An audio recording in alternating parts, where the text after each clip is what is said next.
Welcome to Consider This, a young youth program where we talk about relevant topics that the youth might struggle with or might think about. And today we're going to talk about Christianity versus secularism. The world we live in is enamored with secular living. We as Christians must live in this world. We might think, how can we do this? Is there a grey line? How should we as Christians live in this world? And today with me in the studio, I have Kizia. Hi, good. How are you doing? Hi, good. Good. And we have Audrey as well. How are you doing, Audrey? Cool, thanks. Now guys, this is I think a good topic for youth especially. Don't you think? Yeah. We hear as young people living in a world, but we're not from this world. Yeah. Now before we even start, let's talk about Christianity first. What is Christianity? If I say, give me a definition of Christianity, what would you say? Sure. Following Christ. Okay, Yeah. following Christ. Right. So, but what does that entail? What does it mean? Yeah, I think for a lot of people, Christianity is like religion. And you have to, if you think of all the rites and the traditions, and we have to go to church on Christmas, and we have to have Easter. And yeah, but I think Christianity, following Jesus, and that would, I think it's more of having a relationship with God and all those things. But I think in most people's eyes, Christianity would be, okay, I believe in Jesus and all those rules. Things, the fundamentals and the rules, and okay, that's but Christianity. It's more like a daily thing. Yeah. Like in every situation, you should look at yourself. What did Jesus do? Was I patient? Was I, honest, kind, loving? true? Okay. Yeah. Kind of So Christianity, in its essence, then, without all the doctrines, is about Christ. Yes. And being like Christ. Yes. And all the doctrines and all those things kind of help you to understand more about Christ and to become more like Him. That's it. Okay, now so we've got that. Now, what is secularity or secularism? If I had to say so, that's a big word. But basically, what do you guys think it means? No, like, if you say, okay, we're going to listen to this secular song, i.e. it's not Christian. Yeah. So then secular, meaning, if there's Christian, it's like the opposite. So you get Christianity and you get secularity. Or secularism. That's what it looks like. It's like a counter. It's what's not Christian is secular. Okay, so it's the flip side of that. Yeah. Now, we're living in a secular world, right? I mean, just look at Hollywood, just look at anywhere, go to the movies, listen to the music, basically everywhere, the media, everything is about the secular world.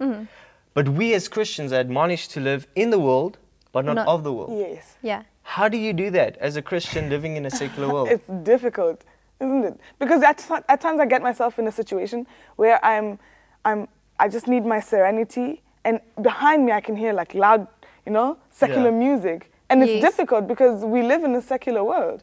Or you just want to look like the next person, wear the name brand clothes or look fancy, and then it's about you, and it's about, like I want to be like that person, even if they are in the world, then I still want to be like them.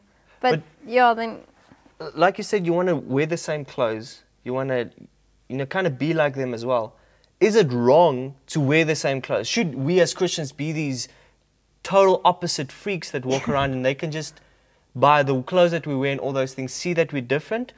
Or is there kind of a balance between still being normal and still being Christian? Yeah, no, I don't think there's some heavy guideline rule. Yeah. A lot of people, when they think of Christians, they always think, oh, she's wearing a long, frock and stuff. No, I don't think it's that way. I just think if you live a Christ-like life, you'd know that Christ was modest.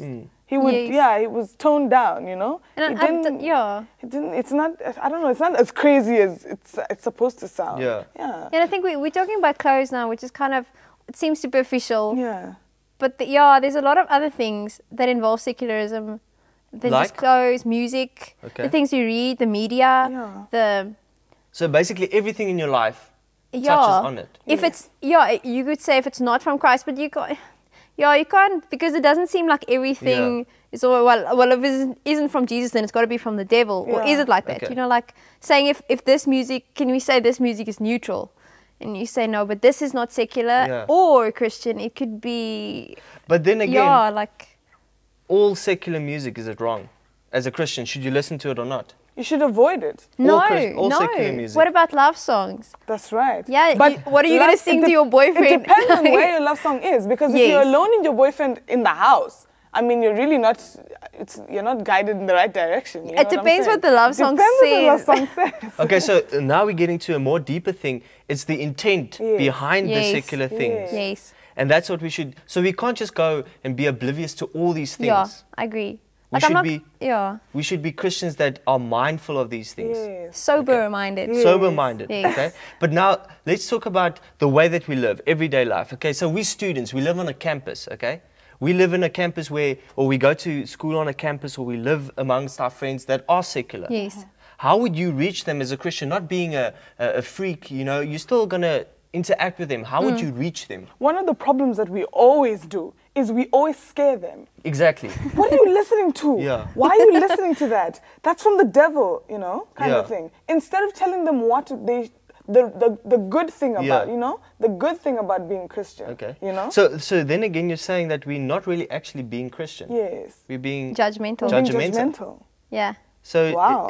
it becomes a bit more deeper than Yeah, it does. if we really think about the essence of Christianity. Oh, wow. We need to approach them with the good rather than the bad. Yeah. Tell them what's so good about God. Yeah. Tell them what's so good about religious Yes. music. Because once you find it, you found it. Like Yeah. it can be replaced. Yeah, like you telling them what they're supposed to move away from, not Yes, telling what what they they should- move to. Yes. Yes. But now I want to kind of chuck a spanner here into the wheel. How do you keep the balance not to compromise on your faith Yeah. And then and then still lead them to Christ? How would you say that? Wow. Because that's kind of tricky to keep your faith and not to compromise and also to become secular, but Yeah. yet you want to reach them. Then, you know that verse that says that how shall a young man cleanse his way? By taking heed thereto according to thy word. Yes. So I guess kind of like Daniel, exactly. Yes. He was in Babylon and everything secular, everything against what he's learned. Yeah. And yet he could stand and say, well, I'm not going to eat things that are sacrificed to gods Yeah. or things that are unpure. I'm going to stick to this. So having... Maybe decide beforehand, this is what I'm not going to compromise on. This I might still because it's not such an issue, but this I'm standing on. Yeah. And I think also one of the most important things we need to do is pray about it. Okay. Because Yeah. you'd find that God keeps you away from Yes. such things. So devotional life is Yes, important. it's very important. I'd say crucial because you want to be like Christ, so you have to Yes. connect with him. Yeah, you have to know. We're going to have a short commercial break, and right after that, we're going to talk to one of the experts about secularity versus Christianity.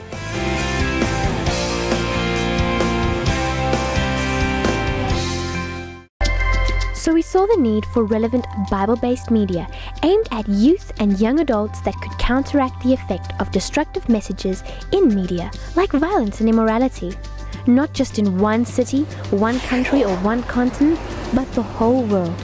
So how do you create something real, wholesome, and get it to be available not just somewhere, but everywhere? 2 heads are better than 1. So if you take a few heads from a number of countries and transcend the cultural differences to isolate the real issues, you can use a collaboration of mission-minded individuals who work in television, film, radio, the internet, and other forms of media to make a tangible difference. When you connect individuals, ministries, organizations, and companies globally who share the same vision, you exponentially increase their sphere of influence. So why not connect, create, and counteract?